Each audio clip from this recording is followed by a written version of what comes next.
बिस्मिल्लाहिर्रहमानिर्रहीम अस्सलाम वालेकुम व्यूअर्स। एक्सपोज द डिज़ीज़ में आप सब लोगों को सबसे पहले आप लोगों की रिक्वेस्ट है, मेरा YouTube channel expose the disease subscribe करें, लाइक करें, कमेंट करें, फ्रेंड्स के साथ शेयर करें।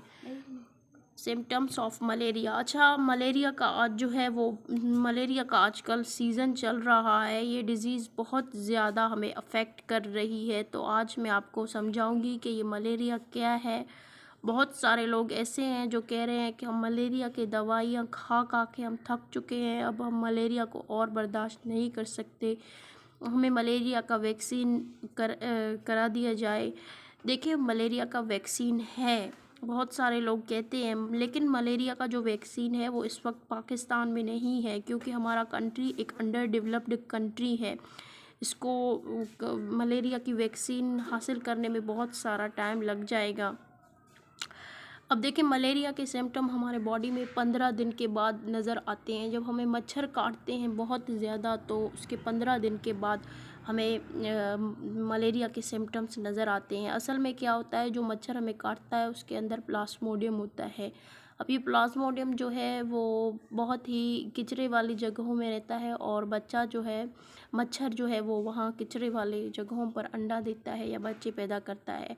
फिर वहाँ से ये प्लाज्मोडियम उस मच्छर के अंदर जाता है और फिर उस मच्छर के एब्डोमेन में पहले बच्चे पैदा करना शुरू करता है। फिर वो उसकी सिलेवरी ग्लैंड्स में आते हैं। ये एक बहुत बड़ा साइकिल है, सिलेवरी ग्लैंड्स में आते हैं। फिर फाइनली जब हमें कोई मच्छर काटता है, फीमेल एनाफिलस मॉस्किटो, जिसके काटने की वजह से वो प्लाज्मोडियम जो है वो उस मच्छर से हमारे अंदर दाखिल होता है। फिर हम एमपी कराते हैं।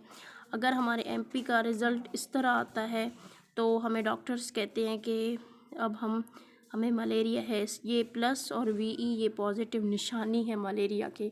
ठीक है, पॉजिटिव आता है तो हमें मलेरिया हो जाता है।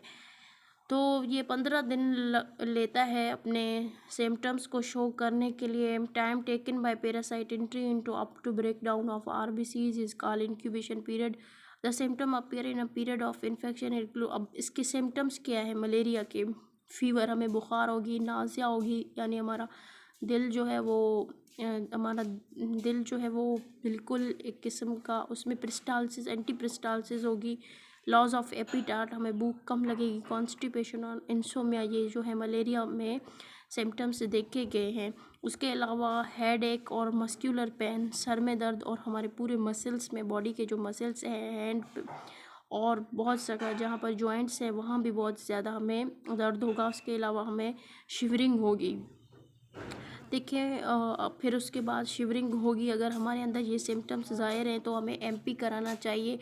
एक बार हमारे अंदर एमपी शो होता है तो उसके बाद हम इसकी ट्रीटमेंट लेते हैं।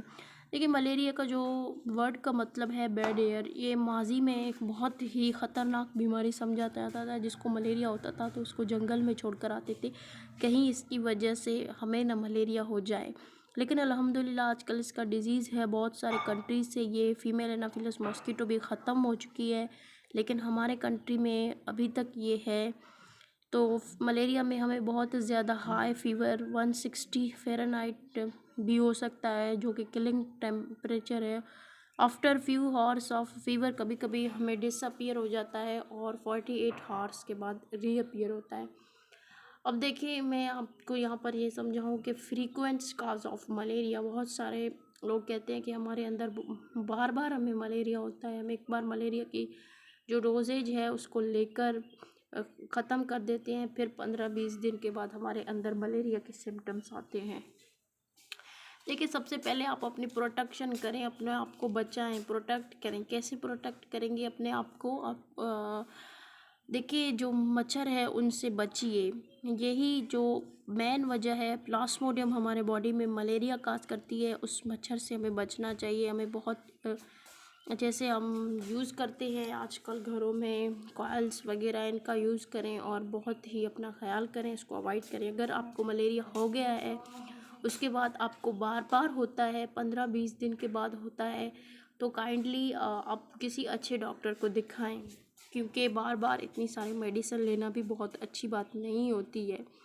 या आप मेडिसिन अच्छे नहीं ले रहे हैं, प्रॉपरली डोज नहीं ले रहे हैं, उसकी वजह से आपको मलेरिया हो सकता है। अगर आपको को प्रॉपरली आप डोज ले भी रहे हैं तो फिर मैं आपको बताऊं कि इसकी असल वजह क्या है। जो हमारे मेडिसिन है वो 2 नंबर की है। कंपनी जो हमारी कंपनी की दवाइयाँ आती हैं वो ठीक नहीं होते हैं, क्योंकि कोई भी इन्फेक्शन हमें होता है, हमने यूजुअली देखा है वो फिर 90 डेज़ के बाद हमें होता है। एटलीस्ट 3 मंथ जो है वो इन्फेक्शन कोई भी दूसरी बार होने में लेता है। तो इसीलिए बार बार ये जो हमें मलेरिया होता है इसका मकसद ये होता है कि हमारे जो हम मेडिसिन इसके लिए ले रहे हैं, एंटी मलेरियल पायरोटिक टैबलेट्स या मेडिसिन जो भी हम ले रहे हैं, ये ठीक नहीं है। ये ऐसे कंपनी के बनाए गए हैं जिस पे इस दवा की जो पूरी एंटी मलेरिटिक जो हमारी दवा है उसमें ये कंटेंट पूरी नहीं है। तो वो दवा जो है वो ठीक नंबर की ठीक नहीं होगी, अच्छे कंपनी की नहीं होगी। या आप टेस्ट कराते हैं उसमें भी हमें हर बार मलेरिया दे देते हैं। देखिए जो हमारे किड्स होते हैं, पाकिस्तान है, यहाँ पर हमारा हेल्थ सिस्टम है वो बहुत ही अंडर डेवलपमेंट है। आपको अपना ख्याल खुद रखना चाहिए और प्रॉपरली पहले अपने मर्ज़ की प्रॉपरली चेकअप कराने के बाद ही आपको इसकी मेडिसिन लेनी चाहिए। अगर आपने ली तो आपको कंप्लीट करनी चाहिए। अगर कंप्लीट करने के बाद फिर आपको मलेरिया हो रहा है तो फिर आपको उसी जगह नहीं दिखाना, उसके बाद आपको किसी अच्छे डॉक्टर को अच्छी जगह दिखना है। यही रीज़न है कि हमारे अंदर बार बार मलेरिया क्यों हो रहा है।